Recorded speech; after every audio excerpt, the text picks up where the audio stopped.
गुजरात में UPSC, GPSC, PSI, CCE तमाम प्रकार के स्पर्धात्मक परीक्षा की तैयारी करने वाले छात्रों को रजनीश सिंह तोमर का नमस्कार। दोस्तों, हम सभी जानते हैं कि परीक्षा का माहौल तो 2 महीने बाद आएगा, परीक्षा के तैयारी का माहौल ज़रूर चल रहा है। तो उसी को ध्यान में रखते हुए आज चाहे गुजरात के कोई छात्र यूपीएससी की तैयारी कर रहे हों, जीपीएससी में क्लास 1, 2 या एसटीआई की तैयारी कर रहे हों, पीएसआई की तैयारी कर रहे हों और CCE mains group A B की तैयारी कर रहे हों, विज्ञान और टेक्नोलॉजी सभी के सिलेबस में है और विज्ञान और टेक्नोलॉजी के परमाणु ऊर्जा नामक टॉपिक तो इस सभी के सिलेबस में है। तो आज हम लोग ये देखना चाह रहे हैं और आपको ये बताएंगे कि ये परमाणु ऊर्जा के अंदर जो सब टॉपिक है उसमें कौन पीएसआई में है, कौन सीसीई में है, कौन जीपीएससी में है, और यूपीएससी में बताना ही नहीं है, सब यूपीएससी में है। तो चलिए दोस्तों, पहले शुरुआत करते हैं। सबसे पहले तो ये आजकल यूट्यूब का एक फैशन है कि पढ़ाने में गुणवत्ता हो या नहीं हो, लेकिन एक न्यूक्लियर एनर्जी प्लांट का पहले फोटो लगा दीजिए, आप बाद में तो आइसोटोप 100 बार पढ़ा के निकल जाइए परमाणु ऊर्जा की जगह पर, लेकिन ये जरूर होना चाहिए। यही आज विद्यार्थी के गुणवत्ता को जो है, विद्यार्थी को गुणवत्ता नहीं मिल पाता है। तो चलिए, आप भी दर्शन कर लिए, अब आगे बढ़ते हैं। आज ये देखिए कि सिलेबस का मेन पार्ट क्या है। तो सबसे ऊपर लिखा हुआ है भारत नी परमाणु नीति। आगे जाकर मैं व्याख्या करूंगा कि इसमें क्या पढ़ना है। तो ये यूपीएससी के भी सिलेबस में है, जीपीएससी और एसटीआई के भी सिलेबस में है, यहाँ हम एसटीआई जानकर अलग से नहीं लिखे हैं, पीएसआई के भी सिलेबस में है, सीसीई ए और सीसीई बी सभी के सिलेबस में है। भारत की विश्व प्रत्यय प्रतिबद्धता, भारत की विश्व प्रत्यय प्रतिबद्धता, ये है मेन सिलेबस का दूसरा पार्ट। इसमें यूपीएससी, जीपीएससी, पीएसआई, सीसीईए और सीसीईबी है। यानी इन सब में ये जो सिलेबस का मेन टॉपिक है वो आपको दिखेगा। अब आगे बढ़ते हैं। भारत का परमाणु ऊर्जा कार्यक्रम। अब दोस्तों, ये यूपीएससी, जीपीएससी, पीएसआई, सीसीए और सीसीईबी में है, लेकिन इस परमाणु ऊर्जा कार्यक्रम में हमको पढ़ना क्या है? तो हम सभी जानते हैं भारत की परमाणु ऊर्जा कार्यक्रम 3 तबक्का में चलाया गया है। सबसे पहले हम जानते हैं कि 1948 में परमाणु ऊर्जा विभाग की स्थापना की गई और होमी जहांगीर भाभा जी के नेतृत्व में 1954 में 3 तबक्का वाला परमाणु ऊर्जा कार्यक्रम की शुरुआत की गई। तो हम जरा ये जानें कि जो प्रथम तबक्का है इसमें क्या किया गया। तो प्रथम तबक्का के अंदर हम लोग, ये है आज आपका रिएक्टर मान लीजिए, इस रिएक्टर से यूरेनियम 238 ईंधन के रूप में लिए और इसमें स्लो न्यूट्रॉन माने मंद न्यूट्रॉन से इस पे प्रहार किए। अब दोस्तों इसको जानने के लिए पहले यह समझिए कि मंद न्यूट्रॉन से प्रहार करने पर क्या होता है। तो अगर एक मंद न्यूट्रॉन है, वो अगर एक यूरेनियम के ऊपर प्रहार किया जाए, ये क्या है, न्यूट्रॉन ऊर्जा है, उस ऊर्जा का प्रहार किया गया धीरे से, तो इससे 3 न्यूट्रॉन निकलता है। इसका मतलब यह हुआ कि अब अगले यूरेनियम पर प्रहार के लिए हमको अतिरिक्त न्यूट्रॉन की आवश्यकता नहीं पड़ेगी, वो 3 पर जाके अपने प्रहार करेगा। तो पता चला कि फिर इससे 3 न्यूट्रॉन निकला, यहां 3 निकला, यहां 3 निकला और यहां 3 निकला, यानी एक चैन रिएक्शन शुरू हो गया। परमाणु बम भी इसी सिद्धांत पर चलता है। तो इस रिएक्टर में यही वाला कहानी शुरू हो जाएगा। एक बार न्यूट्रॉन का मंद प्रहार कर दिए, अब जब तक वो यूरेनियम है ईंधन, तो हमको बार बार उसको, जैसे कोयला को बार बार जलाने के लिए आग चाहिए, उसकी आवश्यकता नहीं पड़ेगा। अब आप कहेंगे कि तब तो ये कितना, जब कोई क्या कहते हैं चैन रिएक्शन शुरू हो जाता है, तब तो जो है विस्फोट कर देगा रिएक्टर को। तो बम और रिएक्टर में यही अंतर है। इसका नाम है controlled chain reaction. Controlled chain reaction का मतलब है कि इसमें ग्रेफाइट या कैडमियम का एक छड़ डाला जाता है और ये छड़ न्यूट्रॉन का अवशोषण करने लगता है। तो अगर लगने लगे कि रिएक्शन का संख्या बढ़ रहा है, यानी कहीं ऐसा ना हो कि रिएक्टर फट जाए, तो हम क्या करेंगे, उस कैडमियम या उस ग्रेफाइट के छड़ को धीरे धीरे धीरे धीरे अंदर डालेंगे, वो सोखने लगेगा न्यूट्रॉन, अभिक्रिया धीरे हो जाएगी। और अगर लगा कि बहुत स्लो है, तो फिर धीरे से क्या करेंगे, उसको बाहर निकाल लेंगे, बाहर निकालने का, खींचने का प्रयास करेंगे, रिएक्शन बढ़ जाएगा। ये है हमारा प्रथम चरण का स्थिति। और भी डिटेल्स आपको क्लास में पढ़ाएंगे, लेकिन आप देखिए कि आपको कितना आसानी के साथ हम आपको पढ़ा रहे हैं। अब जरा क्या हुआ इसके बाद कि यूरेनियम जब जलता है, एकदम आम आदमी के भाषा में, यानी एक न्यूट्रॉन जब ये ग्रहण करता है, तो ये बन जाता है प्लूटोनियम। इसका मतलब कि अब ये 239 में तब्दील हो गया। अब द्वितीय चरण की आवश्यकता क्यों पड़ी वो समझिएगा दोस्तों। द्वितीय चरण यानी कोई ईयर के बाद नहीं है, 3 टेक्नोलॉजी है। अब ये प्लूटोनियम को कहां रखिएगा, क्योंकि प्लूटोनियम लो फिजाइल मटेरियल तो है ही, तो इसके लिए इसके अपशिष्ट का प्रबंधन करने के लिए हमें बहुत मेहनत करना पड़ता था। एल आकार का गड्ढा खोदना होता था 150 मीटर का, और इसमें जो है प्लूटोनियम को दबा करके रखना पड़ता था। अब बताइए कितना रखेंगे।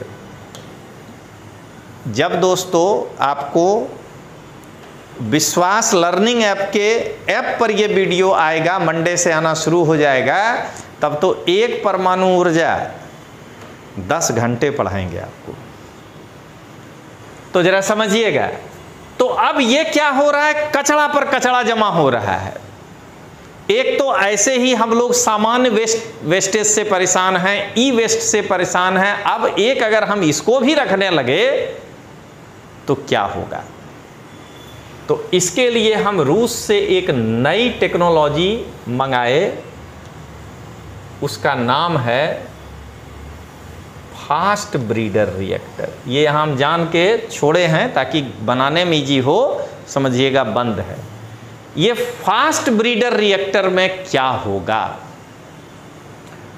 तो अभी तक जो हम फर्स्ट स्टेज में इस रिएक्टर में, एक मिनट, अभी तक जो हम फर्स्ट स्टेज में इस रिएक्टर में यूरेनियम जलाया करते थे और उसको हम लोग प्लूटोनियम में बदल देते थे, तो ऐसा क्यों न हो कि इस प्लूटोनियम को पहले इस फास्ट ब्रीडर रिएक्टर में ले लिया जाए 239 में। यह है फास्ट ब्रीडर रिएक्टर। और अब पहली बार जो हम विदेश से यूरेनियम 238 मंगाएं वो इसी में डालें।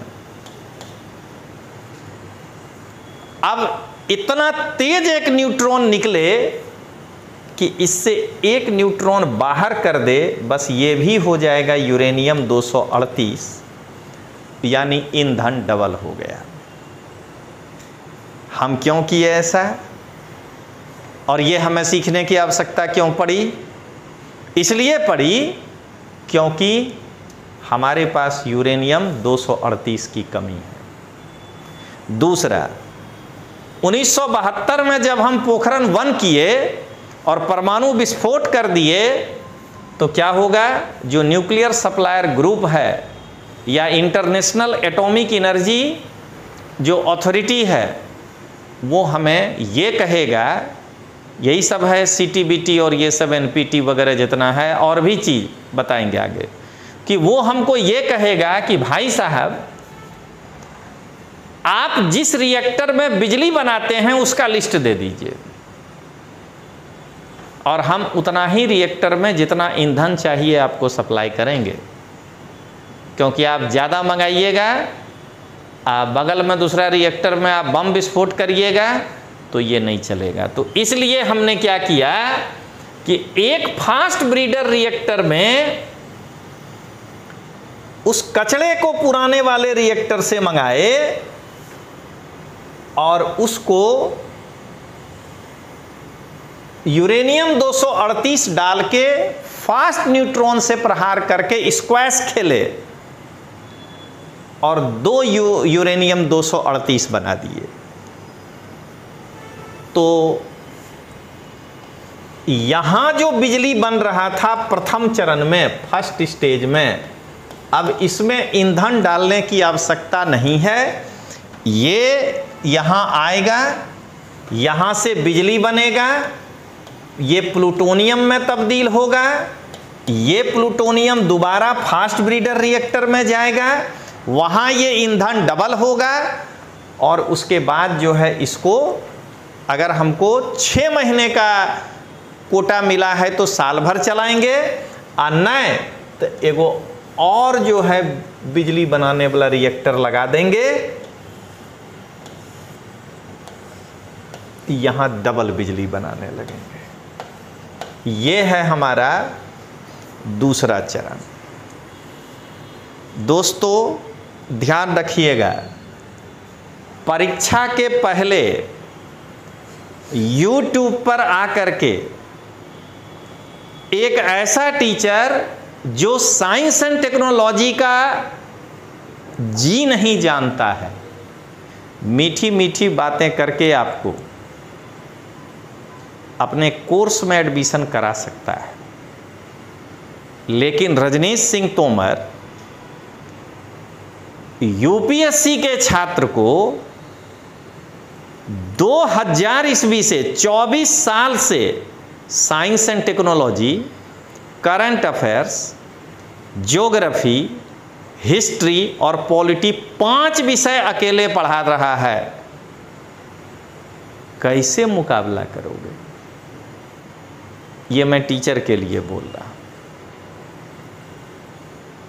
इस स्मार्ट बोर्ड पर इंटरनेट लगा करके कुछ डाउनलोड तो कर सकते हो, लेकिन बच्चों को गुणवत्ता कहां से दोगे?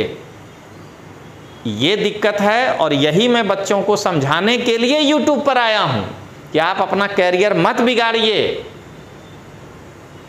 सबसे ज़्यादा क्लासरूम में बिठा करके अगर गुजरात में कोई बोल सकता है कि रिजल्ट दिए हैं तो वो रजनीश सिंह तोमर, और उसका एकेडमी विश्वास दिया है टेस्ट सीरीज और इंटरव्यूज के द्वारा रिजल्ट देने वाले सैकड़ों लोग मिल जाएंगे। अब आइए दोस्तों, तीसरा चरण में क्या हुआ?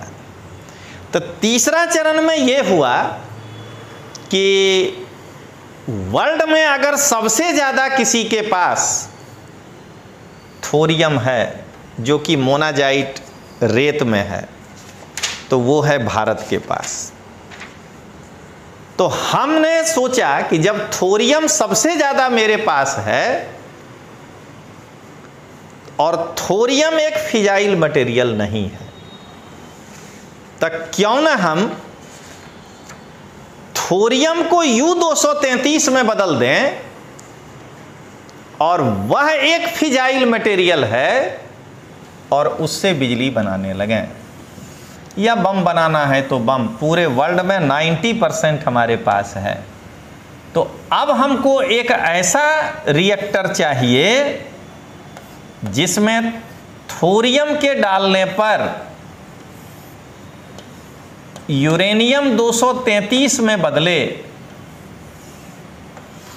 और इसको जो है इस दूसरे रिएक्टर में डाल करके हम जो है बिजली बनाएं और हमें किसी दूसरे लोगों के पास हाथ नहीं फैलाना पड़े कि हमको जो है आप मदद करिए और हम जो है आपके इशारों पर काम करेंगे। तो ये एक शॉर्ट में आपको समझाए कि भारत नो परमाणु ऊर्जा कार्यक्रम जो 3 चरणों में है वो ऐसे है। इसके अलावा दोस्तों आपको जानना ये पड़ेगा कि हमारे पास अभी कहां-कहां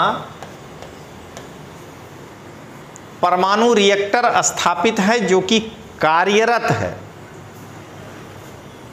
तो हम सब जानते हैं कि तारापुर में है जो कि महाराष्ट्र में। हम लोग जानते हैं कि रावत भाटा में है जो कि राजस्थान में है। हम लोग जानते हैं कि काकरापाड़ा में है जो कि गुजरात में है। हम लोग जानते हैं कि कैगा है जो कि कर्नाटका में है। हम लोग जानते हैं कि कुडेनकुलम है जो कि तमिलनाडु में है। यहाँ पर बिजली बनता है। और एक और हम लोग जानते हैं नरोरा जो कि उत्तर प्रदेश में है, ये कार्यरत है। और दोस्तों अभी और कितने नए प्रोजेक्ट हैं जो कि हमारे यहाँ लाए जा सकते हैं या लागू किए जा सकते हैं, उसको भी आपको जानना पड़ेगा। नए प्रोजेक्ट तो ये एक आपको डेमो दिए कि परमाणु ऊर्जा कार्यक्रम, ये 2 घंटे का लेक्चर और 2 दिन जब आपको यानी 4 घंटे का लेक्चर जब मिलेगा तो आपका भारत नो परमाणु ऊर्जा कार्यक्रम कंप्लीट होगा। और तब आप CCE से लेकर के UPSC तक के किसी भी एग्जाम में चले जाएंगे, आप फेल नहीं होंगे। अब आइए दोस्तों, एक ऐसा कोर्स हमने आपके लिए लेकर आया है जो कि CCE आशीर्वाद मेंस बैच है, ग्रुप A और B। ये QR कोड है, आप इससे डाउनलोड कर सकते हैं।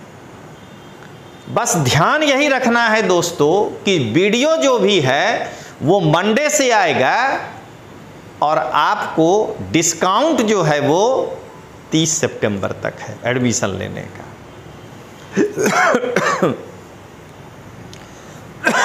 अब आइए, अब अगला ये जो है अन्य देशों साथे सहकारिता। तो भारत अने न्यूक्लियर सप्लायर्स ग्रुप NSG, अन्य देशों साथे सहकारिता। फिर अन्य देशों साथे सहकारिता में भारत नी परमाणु हथियार नीति।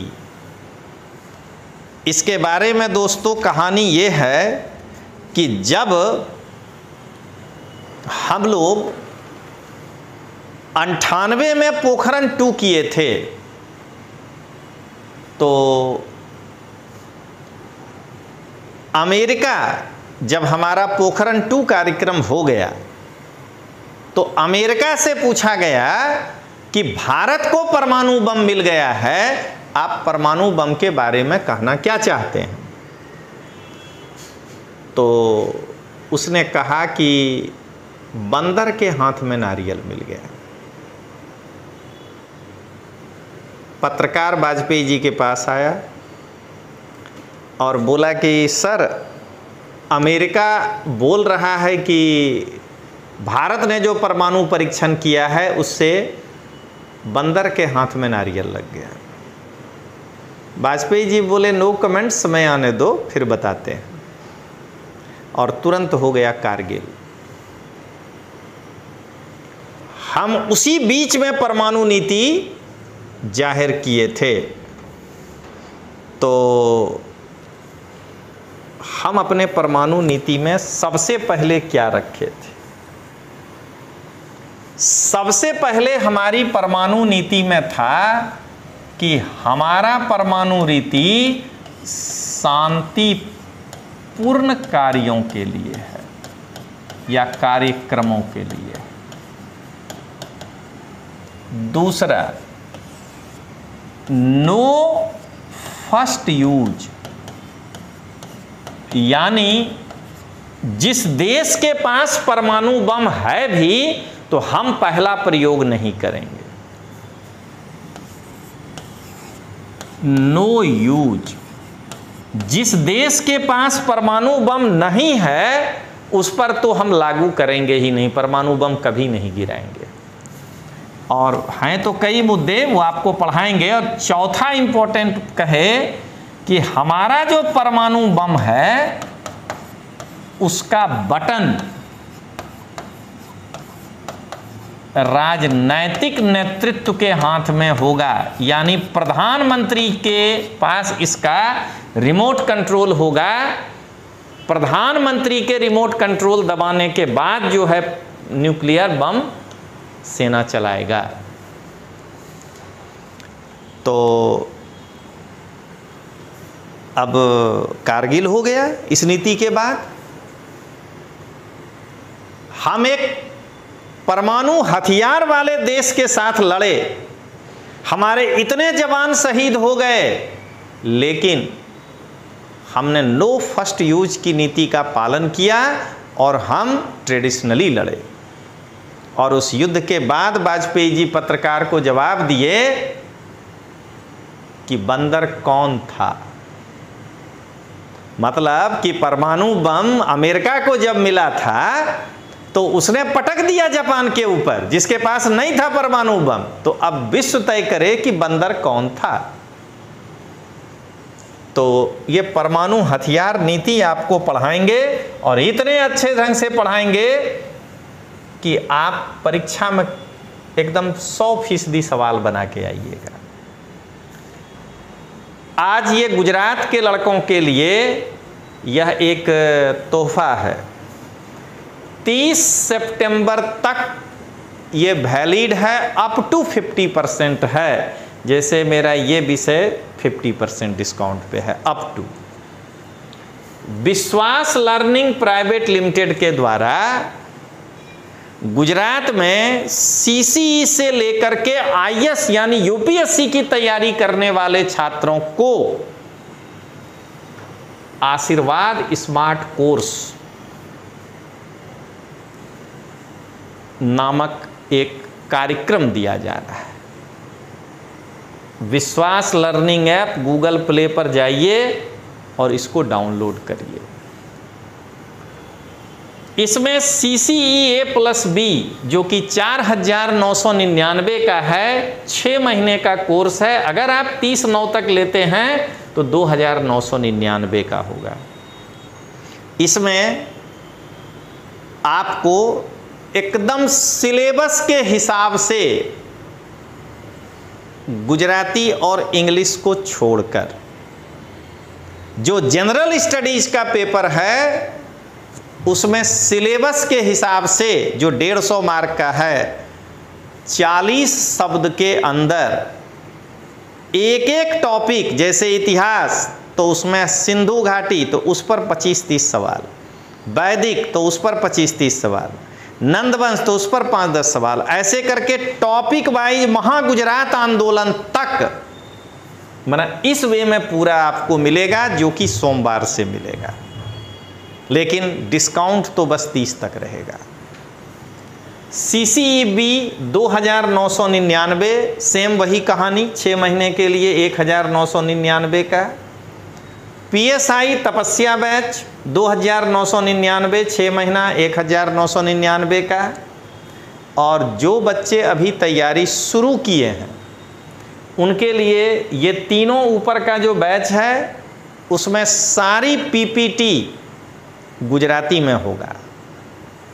NCERT जो IS के लिए कोर्स है हमारा वो आपको हिंदी में होगा, क्योंकि मैंने NCERT को लाइन बाय लाइन पढ़ाया है।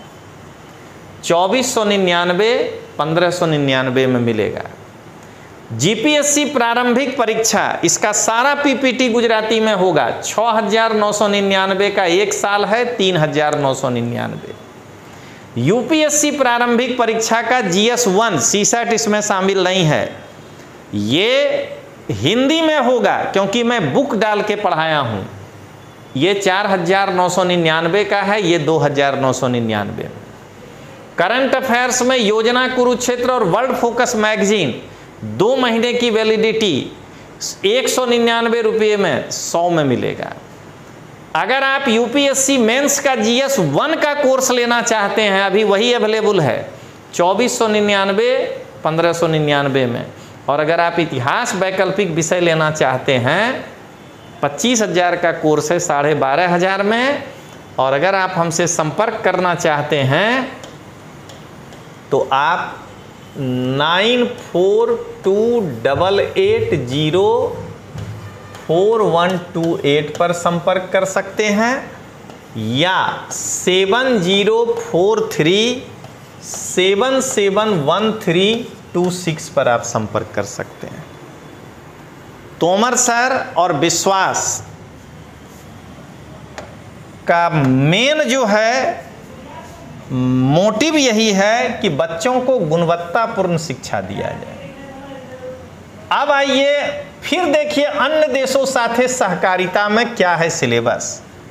तो draft nuclear doctrine of India, यही है भारत की परमाणु नीति। ये सब जो सिलेबस में लिखा है मैं वही दिखा रहा हूं। अगला परमाणु अप्रसार संधि NPT। जरा सोचिए दोस्तों कि संधि पर जो देश हस्ताक्षर करेगा वो परमाणु का प्रसार नहीं करेगा। अमेरिका, इंग्लैंड, रसिया, USSR, चीन, ये पांचों करेगा। ये कैसा विभेद है? तो ये पढ़ाएंगे कि NPT क्या है। दोस्तों PSI में जो नया सिलेबस आया है उस नए सिलेबस में पार्ट 1 में जो 2 भाग है, मैथ, रीजनिंग और GS, तो ये ओनली GS वाला कोर्स है दोस्तों, ये ध्यान रखिएगा। PSI आशीर्वाद। अब ये अन्य देशों के साथ भारत क्या सहकार कर रहा है? तो कॉम्प्रिहेंसिव टेस्ट बान ट्रीटी CTBT। जरा इसका एक क्रक्स समझिए, क्या कहना चाह रहा है विश्व। पहले इसमें कहना क्या चाह रहा है? कॉम्प्रिहेंसिव टेस्ट नहीं करना है बैन ट्रीटी। यानी कॉम्प्रिहेंसिव टेस्ट क्या हो सकता है? जमीन के अंदर विस्फोट कर दीजिए, पानी में विस्फोट कर दीजिए, हवा में विस्फोट कर दीजिए। कहता है इस पर बैन लगाइए। कंप्यूटर में विस्फोट कर दीजिए तो, नए नए हथियार कंप्यूटर में डिजाइन करिए तो ये भारत को छोड़कर जो बाकी पहले परमाणु संपन्न देश हुए, ये उनकी चाल थी। क्योंकि वो लोग क्या किए कि कंप्यूटर के अंदर सब क्रिटिकल टेस्ट बोलते हैं इसको, उसका पद्धति जनरेट कर लिया और उसके बाद कहता है भारत को कि आप भी दस्तखत कर दीजिए। अरे भाई, हमको भी कंप्यूटर बम लेने दो भाई, उसके बाद हम भी साइन कर देते हैं, इसमें क्या दिक्कत है। लेकिन कंप्यूटर के अंदर उस झटका को लेने के लिए एगो शौक तो जमीन के अंदर करना ही पड़ेगा ना, एगो बम छोड़ना ही पड़ेगा। तो पोखरण 2 जो हमारा हुआ, उसमें यही हुआ कि अब हम वो शौक का अध्ययन कर लिए और अब हम उस कंप्यूटर में शौक को बढ़ा के घटा के नए नए हथियार हम भी डिजाइन कर सकते हैं और हम भी अब सब क्रिटिकल टेस्ट करने में सक्षम हैं। तो अब इन लोगों को लगता है कि सीटीबीटी का कोई मतलब ही नहीं है। अब आइए अन्य देशों के साथ सहकारिता। अब इनको आया fissile material cut off treaty. Fissile material क्या क्या है? यूरेनियम है, D2O है, यूरेनियम 233 है, उसको कट करिए, इसके लिए एक ट्रीटी है, ये सब पढ़ाएंगे। और दोस्तों, सबसे बेहतरीन कोर्स जो है आपका ये जीपीएससी का ये प्रारंभिक परीक्षा का कोर्स है विश्वास लर्निंग ऐप पर, और इसमें फुल कोर्स है ये। इसमें हिस्ट्री, सांस्कृतिक वारसों, भारतीय राज्य व्यवस्था, गणित रीजनिंग, अर्थव्यवस्था, भूगोल, साइंस एंड टेक्नोलॉजी और करंट, ये 8 के 8 टॉपिक होंगे। और ये कोर्स आपका मार्च तक चलेगा, तब जाकर के पूरा होगा, क्योंकि परीक्षा मई में आना है। अब आइए दोस्तों, भारत सहयोग कर रहा है ना, कॉन्फ्रेंस ऑन डिसआर्मामेंट, शस्त्रों को कम करिए, उसके लिए कॉन्फ्रेंस CD भारत शामिल हुआ, उसमें जो कहा वो आपको पढ़ाएंगे। और न्यूक्लियर सिक्योरिटी समिट NSS में भारत की क्या भूमिका है वो जो है आपको पढ़ाएंगे। तो ये आज एक सिलेबस को हमने जो है आपके सामने खोला कि साइंस एंड टेक्नोलॉजी में सिलेबस क्या कहता है, CCE का, GPSC का और इन सबों का।